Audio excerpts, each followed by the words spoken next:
Spanish defender Alberto Rodriguez মার্টিনকে সই করিয়ে নিল মোহনবাগান। শুক্রবার দুপুরে নিজেদের সোশ্যাল মিডিয়া হ্যান্ডেলে এ কথার সত্যতা যাচাই করে মোহনবাগান সুপার জায়ান্ট। অ্যালবার্তো যে মোহনবাগানে সই করতে পারেন এমন কানাঘুষো কয়েকদিন ধরেই শোনা যাচ্ছিল।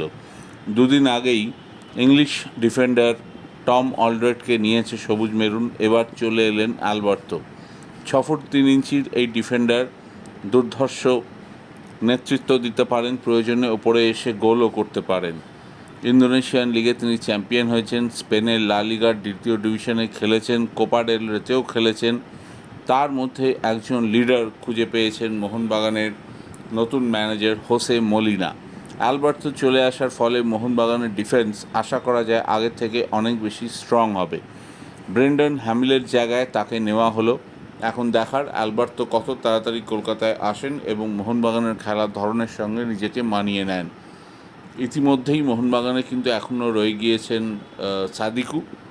তিনি আদৌ ছাড়বেন না তাকে ছাড়ানো হবে, না তার জায়গায় নতুন প্লেয়ার নেওয়া হবে, সেই স্ট্যাটাস এখনও পরিষ্কার নয়। তবে মোহনবাগান সমর্থকরা আশা করতে পারেন অ্যালবার্তো এবং অন্য যে ডিফেন্ডার অর্থাৎ টম, এই দুজনের জুটি জমে যাবে। এই দুজনের জুটি দাঁড়িয়ে গেলে মোহনবাগানের ডিফেন্স কিন্তু অনেকটাই স্ট্রং হয়ে যাবে। আশা করি খবরটি আপনাদের ভালো লেগেছে। লাগলে দয়া করে আমার চ্যানেলকে লাইক এবং সাবস্ক্রাইব করে দিন। ভালো থাকবেন। Good bye.